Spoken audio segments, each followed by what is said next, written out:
कहानी की शुरुआत में बताया जाता है कि एक एस्ट्रॉयड के पृथ्वी से टकराने के 5 साल बाद दुनिया की 75% जनसंख्या खत्म हो गई। एस्ट्रॉयड के टुकड़े अभी भी पर्यावरण में मौजूद थे। हवा दूषित हो गई और बची हुई रेडिएशन अभी तक असर दिखा रही थी। भूकंप और तूफान जैसी चीजें धरती पर आम हो गई। इंसानों के पास बंकर में रहने के अलावा कोई दूसरा रास्ता नहीं था। अब हम जॉन नाम के एक आदमी को देखते हैं जो ग्रीनलैंड के एक बंकर में अपने परिवार के साथ रहता है। वो एक इंजीनियर के तौर पर काम करता है, लेकिन साथ ही एक जासूस भी है, जिसका मतलब है कि उसे एक खास सूट पहनकर कभी कभी बंकर से बाहर जाकर दुनिया के हालात को जांचना पड़ता है। एक दिन उसे जमीन पर एक दरार खुली हुई दिखी और उसे एहसास हुआ कि ये दरारें धीरे धीरे बड़ी होती जा रही हैं। फिर जॉन बीच पर गया और वहाँ उसने कुछ लाइफ बोट्स और एक टूटी हुई शिप को देखा। सबसे पहले उसने हर लाइफ बोट को चेक किया, लेकिन उनमें से किसी में भी उसे कुछ काम का नहीं मिला। तो फिर वो शिप के अंदर घुस गया और वहाँ उसे कुछ काम की चीजें मिल गई, जिन्हें उसने अपने पास रख लिया।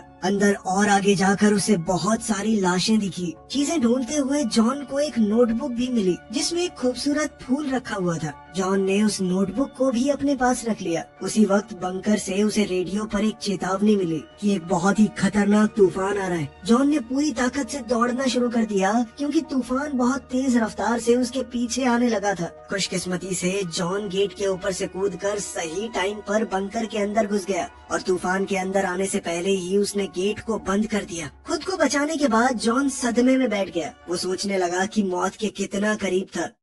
इसके बाद जॉन ने अपने थेरेपिस्ट से मिलने का फैसला किया और दुनिया की अजीब हालत के बारे में बातें करने लगा। थेरेपिस्ट ने कहा कि सबकी यही हालत है, लोग बस दिखा रहे हैं कि सब कुछ ठीक है। इसीलिए उसने जॉन से कहा कि चिंता क्यों कर रहे हो, तुम्हारे हाथ में कुछ है। अपने परिवार के साथ ज्यादा से ज्यादा समय बिताओ, खुलकर जियो। इसी बीच जॉन की पत्नी एलिसन दूसरे बंकर में बैठी लीडर्स के साथ मीटिंग कर रही थी, जहाँ सब लोग बातचीत कर रहे थे कि खाने पीने की चीजें खत्म होने लगी हैं। तभी एलिसन को एक मैसेज मिला जिसमें लिखा था कि जॉन सही सलामत वापस आ चुका है। उसी मीटिंग में डॉक्टर अमीना ने साइंटिस्टों से मिली जानकारी दी, जो उसे दूसरे बंकर्स से मिली थी। वो एस्ट्रॉयड से बने हुए खड्डों के बारे में थी। इन खड्डों का साइज और गहराई उन्हें तूफान से बचाएगी और मुमकिन है कि जहरीली हवा भी उनका कुछ खास नहीं बिगाड़ेगी। इसीलिए वो जगह रहने के लिए बढ़िया हो सकती है। लेकिन एडम ने याद दिलाया कि ये गड्ढे तो फ्रांस में हैं और पूरे यूरोप में लड़ाई चल रही है। तभी अचानक एक भूकंप आया और पूरा बंकर हिलने लगा। लेकिन सब लोग सिर्फ इंतजार कर रहे थे कि भूकंप कब रुकेगा और फिर अपने काम में लग गए, मानो ये बिल्कुल आम बात हो। मीटिंग में कोई कहने लगा कि ये भूकंप और ज्यादा तेज होने लगे। फिर एलिसन ने सबको याद दिलाया कि बाहर कुछ लोग अभी भी फंसे हुए हैं, हमें उनकी भी मदद करनी होगी। लेकिन एडम कहने लगा कि हमारे पास और लोगों को रखने के लिए चीजें नहीं है और साथ ही वो आएंगे पता नहीं किस तरह की बीमारी ले आए, इसीलिए इस चीज को तो छोड़ देना चाहिए। लेकिन एलिसन कहने लगी कि वोटिंग करके ही पता चलेगा लोग क्या चाहते हैं। हाथ उठे और ज्यादातर लोगों ने एलिसन का साथ दिया। इसीलिए ये तय हुआ कि कल बर्फ पर चलने वाली एक गाड़ी को भेजा जाएगा। बाद में जब जॉन बंकर की पाइप्स को ठीक कर रहा था, तभी एलिसन ने अपने बेटे नेथन को बाहर देखा। इस बात से वो बहुत गुस्सा हुई कि बीमार हो जाओगे, अंदर आओ जल्दी। अंदर अपने कमरे में नेथन टॉर्च का इस्तेमाल करके अपनी बेडशीट में किए गए छेदों से लाइट मार रहा था, जिससे ऊपर की दीवार पर सितारे बन जाते और उसे ऐसा महसूस होता कि वो आसमान को देख रहा है। अगले दिन जॉन ने बंकर की दीवारों पर कुछ दरारें देखी। इसी बीच बंकर से भेजी हुई एक गाड़ी बाहर गई और कुछ लाचार लोगों को बचाकर वापस आने लगी। आते वक्त टीम ने बंकर में कॉल किया और दूसरे राउंड के लिए परमिशन मांगी, क्योंकि जगह कम होने की वजह से वो कुछ लोगों को पीछे छोड़ आए थे। लेकिन एडम ने तुरंत मना कर दिया, ये याद दिलाते हुए कि हमारे पास इतनी जगह और खाना कहाँ है यार, लोग इकट्ठा करे जा रहे हो। उसी वक्त एक और भूकंप आया और उसका गाड़ी से संपर्क टूट गया। बंकर पहले से भी ज्यादा जोर से हिलने लगा, जिससे लोग और सामान दोनों गिरने लगे। और तभी अचानक छत के कई हिस्से बुरी तरह टूट गए, जिससे कई लोग फंस गए और उन्हें गंभीर चोटें भी लगी। कुछ पत्थर जॉन के सर पर आ गिरे और धूल की वजह से कई दिन से चल रही उसकी खांसी और बढ़ गई। लेकिन उसके एक दोस्त ने उसे वहाँ से निकलने में मदद की। तभी सारे अलार्म बज गए और बंकर फिर से हिलने लगा। थोड़ी दूर से एक धमाके की आवाज आई। जॉन ऑफिस की तरफ दौड़ा ताकि एलिसन को बचा सके। एलिसन को काफी चोट आई थी। जॉन ने जल्दी से उसे खड़ा किया और दोनों अपने बेटे को ढूंढने निकल पड़े। दोनों ने नेथन को उसके कमरे में मास्क पहने हुए पाया, लेकिन फिर भी उसे सांस लेने में दिक्कत हो रही थी। जॉन ने अपने परिवार से कहा कि जितना जल्दी हो सके सामान पैक करो, तब तक मैं और मास्क लेकर आता हूँ ताकि वो ये बंकर छोड़ सके। सभी लोग घबराहट में इधर उधर भाग रहे थे, लेकिन जॉन फिर भी लॉकर्स तक पहुँचा और मास्क लेकर आया, जिसके बाद नेथन थोड़ा बेहतर महसूस करने लगा और परिवार ने बाहर निकलने के लिए तैयारी कर ली। जब बंकर का हिलना डुलना बंद हुआ, दीवारें भी टूटने लगी। बाहर के रास्ते पर एक परेशान भीड़ जमा हो गई, लेकिन गेट सिर्फ आधा ही खुला था और इस दरवाजे से निकलना मुमकिन नहीं था। इसलिए जॉन अपने परिवार को पीछे वाले रास्ते की तरफ ले गया। बदकिस्मती से पीछे का रास्ता भी टूट गया था। कोई और रास्ता न होने की वजह से जॉन ने अपने परिवार को रेंगते हुए आगे बढ़ने को कहा। जैसे तैसे वो लोग दरवाजे के पास पहुँचे और जॉन ने दरवाजे का बटन दबाया, लेकिन भारी इंजन की वजह से बंकर और बुरी तरह टूट गया। पर कम से कम वो लोग सही सलामत बाहर पहुँच गए। बाहर भी तगड़ी भगदड़ मची हुई थी। जब जमीन में पानी के धमाके होने लगे तो दोनों ने नेथन को खो दिया और उसे ढूंढने के लिए वापस भागे। उन्होंने देखा कि नेथन अमीना की मदद कर रहा था जो गिर गई थी। वो लोग अमीना को भी अपने साथ ले गए और बीच की तरफ भागने लगे, जहाँ बचे हुए लोग बोट्स पर चढ़कर अपनी जान बचाने की कोशिश कर रहे थे। इतने ज्यादा लोग इकट्ठा हो गए कि एक बोट तो पलट ही गई, जिसके बाद वो सभी लोग पानी में जा गिरे। कुछ बेचैन और मजबूर लोग इस मौके का फायदा उठाकर एडम का मास्क छीनने की कोशिश करने लगे, इसलिए एलिसन और जॉन उसे बचाने के लिए दौड़े। पर फिर एक आदमी ने जॉन पर झपटकर उसका मास्क छीन लिया, लेकिन फिर भी किसी तरह वो और एलिसन एडम को खींचकर किनारे तक ले आए। अब सिर्फ एक ही बोट बची थी तो जॉन अपने परिवार और कुछ लोगों को जल्दी से उस पर चढ़ने का रास्ता दिखाने लगा। एलिसन ने चाहा कि जितने ज्यादा लोगों को वो बचा सके उतनों को बचा ले, लेकिन कैप्टन बोल पड़ा कि ज्यादा वजन हो जाएगा, बोट डूब जाएगी। इसलिए मजबूरी में लोगों के मुंह पर ही दरवाजा बंद करना पड़ा। बाहर खड़े लोग बोट से चिपक गए जब तक बोट चल नहीं पड़ी। उसी पल एक बहुत बड़ी लहर सामने आई और बीच से टकराकर उन लोगों को अपने साथ ही ले गई। जॉन की बोट भी उस लहर में जोर से इधर उधर उछली, लेकिन कैप्टन ने जैसे तैसे बोट को संभाले रखा और वो लोग सुरक्षित तरीके से आगे बढ़ते रहे। थोड़ी देर बाद जॉन ने एक डिवाइस का इस्तेमाल करके कंफर्म किया कि यहाँ हवा की क्वालिटी सही है, इसीलिए वो अपने मास्क उतार सकते हैं। फिर सारे बैठकर बात करने लगे कि कहाँ जाना चाहिए, और क्योंकि आइसलैंड खत्म हो चुका था इसीलिए उन्होंने तय किया कि उनकी सबसे नजदीकी मंजिल इंग्लैंड है। कुछ घंटे बाद बोट ने काम करना बंद कर दिया, पर फिर जॉन ने इंजन चेक किया और उसे ठीक कर दिया, जिससे वो दोबारा अपना सफर जारी रख सके। जब रात हुई तो नेथन बहुत खुश हुआ, क्योंकि आखिरकार उसे तारे दिख ही गए। कुछ दिन बाद बोट फिर से रुक गई क्योंकि उसमें तेल खत्म हो गया था। अब किसी के पास कोई रास्ता नहीं था तो उन्होंने बोट को समुद्र की लहरों के भरोसे छोड़ दिया कि वो उन्हें कहीं तो लेकर जाएंगी। काफी लंबे इंतजार के बाद आखिरकार बोट जमीन तक पहुंच गई। सबने बाहर देखा तो हैरान हो गए जब उन्हें पता चला कि वो लिवरपूल में है। जॉन ने अपने डिवाइस से कंफर्म किया कि हवा यहाँ पर साफ है, पर अब उन्हें जल्द से जल्द रहने के लिए जगह ढूंढनी होगी। लेकिन जब उन्होंने नीचे देखा तो पता चला कि एरिया का एक हिस्सा पानी में डूब चुका है। जॉन ने एक चप्पू लिया और बोट को चलाना शुरू किया, जब तक बोट आखिरकार एक सूखी सड़क से टकरा नहीं गई। सभी बोट से उतरे और देखा कि शहर बिल्कुल सूना लग रहा था। उन्हें सड़क पर कुछ लोग दिखे तो वो उनका पीछा करने लगे और एक ऐसी जगह पहुंच गए जहां लोग किसी तरह जिंदा रहने की कोशिश कर रहे थे। जॉन ने देखा कि उनमें से कई लोग बीमार लग रहे हैं, इसीलिए वो ज्यादा दिन तक जिंदा नहीं रह पाएंगे। जॉन के ग्रुप को चीखने की आवाजें सुनाई दी। आवाजों का पीछा करते हुए उन्होंने एक भीड़ को देखा। कई लोग एक बंकर के बाहर हल्ला मचा रहे थे, जबकि कुछ फौजी उस बंकर को गार्ड कर रहे थे। एडम गेट की तरफ दौड़ा और बताने लगा कि हम ग्रीनलैंड स्टेशन के सरकारी अफसर हैं, हमें अंदर जाने दो। इस पर फौजी ने कहा कि अपनी आईडी दिखाओ, लेकिन सिर्फ एलिसन के पास आईडी थी और उसे अपने परिवार को छोड़कर अंदर नहीं जाना था। एडम फौजियों से बहस करने लगा, जबकि भीड़ और ज्यादा गुस्से में आ गई। अचानक से एक फौजी ने एडम को गोली मार दी। जब भीड़ में खड़ा एक दूसरा इंसान जबरदस्ती अंदर घुसने की कोशिश करने लगा तो उसे भी गोली मार दी गई। सोल्जर्स ने गेट बंद कर दिया और अलार्म बजना शुरू हो गया। उसी वक्त आसमान में आता हुआ एक तूफान दिखाई दिया और भीड़ घबराकर भागने लगी। अमीना और जॉन के परिवार ने एक वैन को रोका और ड्राइवर से उन्हें लंदन ले जाने को कहा, लेकिन ड्राइवर पेमेंट मांगने लगा, जिसके लिए जॉन ने उसे अपनी घड़ी दे दी। जिसके बाद ड्राइवर मान गया और गाड़ी तेज रफ्तार से शहर से निकल पड़ी। समय रहते वो लोग तूफान से भी बच गए। एलिसन नेथन को गले लगाकर तसल्ली दे रही थी कि सब सही हो जाएगा, जबकि अमीना एडम के लिए बहुत दुखी थी। ड्राइवर ने बताया कि लोग इतने मजबूर हो चुके हैं कि खाने के लिए किसी को भी मार देंगे। कुछ घंटे बाद वैन जंगल के बीच में थोड़ी देर के लिए रुक गई। तब जॉन ने ड्राइवर से पूछा कि तुम्हें फ्रांस की हालत के बारे में कुछ पता है? और ड्राइवर कहने लगा कि वो इलाका बहुत ज्यादा खतरनाक है और मुझे तो एस्ट्रॉइड के खड्डे वाली वो बात झूठ सी लगती है कि वहाँ पर बहुत बढ़िया जमीन है, पानी है, सब कुछ है। अचानक उन्हें अजीब सी आवाज सुनाई दी तो उन्होंने देखा कि आसमान से अभी भी एस्ट्रॉइड के कई टुकड़े गिर रहे हैं। सभी लोगों ने तुरंत जल्दी से पेड़ों को पकड़ लिया ताकि वो हवा के साथ उड़ न जाएं। लेकिन तभी वो ड्राइवर कहने लगा कि वो वैन ही मेरा सब कुछ है। वो अपनी वैन को बचाने के लिए दौड़ पड़ा, लेकिन इसी दौरान टुकड़े जमीन पर गिरने लगे और उनमें से एक ने ड्राइवर के साथ साथ वैन को भी तबाह कर दिया। जब ये टुकड़ों की बारिश खत्म हुई तो हमारे 4 बचे लोगों ने वैन से अपने बैग और काम की जो भी चीज मिल सकी निकाल ली और अब पैदल ही आगे का सफर जारी रखा। आखिरकार वो लंदन पहुंच गए और एक बहुत बड़ी बिल्डिंग का दरवाजा खटखटाने लगे। दरवाजा खुला पर अचानक से मैकेंजी नाम की औरत ने उन पर बंदूक तान दी,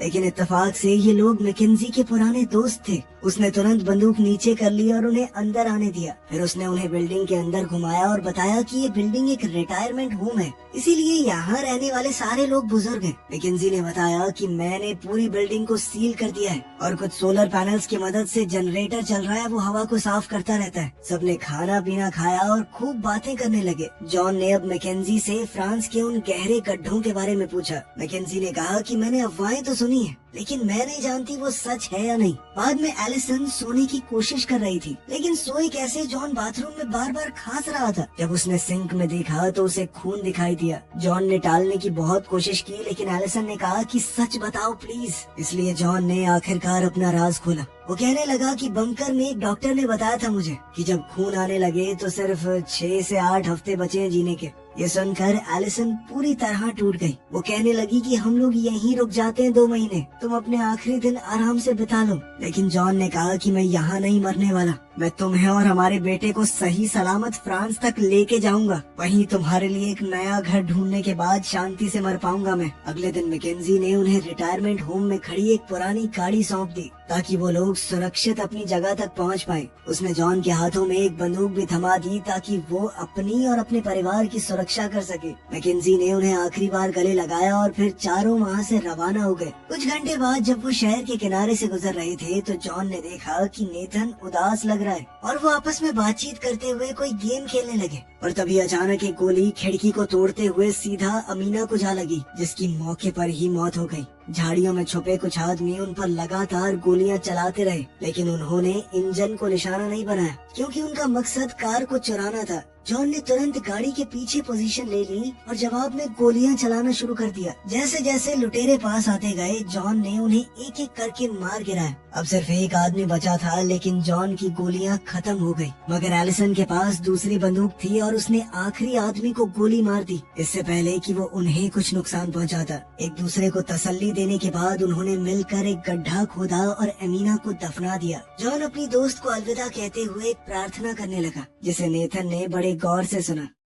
कुछ घंटे बाद परिवार एक बड़े से रेगिस्तानी इलाके में पहुंच गया। वो समझ गए कि ये जगह इंग्लैंड और फ्रांस के बीच में जो समुद्र हुआ करता था वो है। यहाँ से पानी हट चुका था तो कम से कम उन्हें बोट की जरूरत तो नहीं पड़ेगी। रास्ते में उन्हें कई सारे समुद्री जहाज पड़े हुए मिले। थोड़ा आगे जाकर उन्हें कुछ लोग दिखाई दिए। थोड़ा देखने पर उन्हें पता चला कि जमीन के बीच में एक बहुत बड़ी दरार है और उन्हें इस दरार के उस तरफ ही जाना है। यहाँ पहुँचना होगा रस्सियों से बने हुए खतरनाक पुल से। ये देखकर नेथन बहुत ज्यादा डर गया और कहने लगा कि मैं नहीं जा रहा उधर। तब जॉन उसे हिम्मत देते हुए सबसे पहले गया। पूरे परिवार ने धीरे धीरे बहुत संभल कर रस्सी पार करना शुरू किया। जब जॉन को अचानक से खांसी आई तो वो लगभग फिसल ही गया था, लेकिन उसने तुरंत खुद को संभाला। तभी अचानक बहुत तेज हवाएं चलने लगी और हवा ने पुल को जोर जोर से हिलाया, लेकिन अभी भी सबने खुद को किसी तरह बचाए रखा। किस्मत से हवा जल्दी ही रुक गई और परिवार आगे बढ़ता रहा और बीच में एक चट्टान तक पहुंच गया। वहाँ से 2 सीढ़ियाँ दूसरी तरफ जा रही थी। वो लोग सीढ़ियों के बीच में ही पहुँचे थे। अचानक से जोरदार भूकंप आ गया। किस्मत से तीनों में से कोई नहीं गिरा। वो तीनों आगे बढ़ने लगे ही थे कि तभी अचानक से दूसरा भूकंप आया। इस बार दोनों तरफ की चट्टानें टूटने लगी। जल्द ही रस्सियों से बना हुआ वो पुल भी टूट गया। कई सारे लोग खाई में नीचे गिर के मर गए। दूसरी सीढ़ी पर मौजूद एक आदमी ये देखकर डर गया और उसने जल्दी से दूसरी तरफ पहुंचने के लिए अपने आगे लगे हुए आदमी को धक्का देकर खाई में गिरा दिया। लेकिन फिर वो सीढ़ी पूरी फिसलने लगी, इसीलिए वो आदमी छलांग मार के नेथन के ऊपर कूद गया। इसी के साथ दूसरी सीढ़ी नीचे खाई में गिर गई। परिवार ने नेथन को पकड़ के रखा जबकि वो आदमी फिसल कर अपनी मौत की तरफ चला गया। नेथन को उसके माँ बाप ने वापस ऊपर चढ़ने में मदद की और फिर किसी तरह सीढ़ी को पार कर लिया। अब उनके पास पैदल चलने के अलावा कोई चारा तो था नहीं, लेकिन चाहे वो जितना भी चलते जाएं, सिर्फ एक वीरान जमीन ही नजर आती थी। तभी अचानक से उन्हें गोली चलने की आवाज सुनाई दी और उन्होंने डेनिस नाम के एक आदमी को उन पर बंदूक ताने हुए देखा। लेकिन उसने बंदूक को नीचे कर लिया जब उसे एहसास हुआ कि ये लोग लुटेरे नहीं हैं। वो उन्हें सीधा अपने घर ले गया। कुछ ही देर में जॉन और उसका परिवार फ्रांस पहुंच गया। डेनिस फिलहाल एक पुरानी फैक्ट्री में रह रहा था जिसे वो एक गाड़ी के इंजन से पावर देता। डेनिस ने उन्हें अपनी बेटी कमील और पत्नी से मिलवाया। उसकी पत्नी पर रेडिएशन का बुरा असर हुआ था। वो व्हील चेयर पर थी और कुछ बोल भी नहीं पाती थी। डिनर के दौरान डेनिस को पता चला कि जॉन का परिवार एस्ट्रॉयड से बने हुए खड्डों तक पहुंचना चाहता है। उसने उन्हें चेतावनी दी कि वो इलाका बहुत ज्यादा खतरनाक होगा। हर तरफ से लोग खड्डे पर कब्जा करने के लिए एक दूसरे को मार रहे होंगे। वहीं कमील नेथन को अपने कमरे में ले गई और उसे अपनी सारी कूल चीजें दिखाने लगी। बदले में नेथन ने भी उसे अपनी छेद की हुई वो चादर दिखाई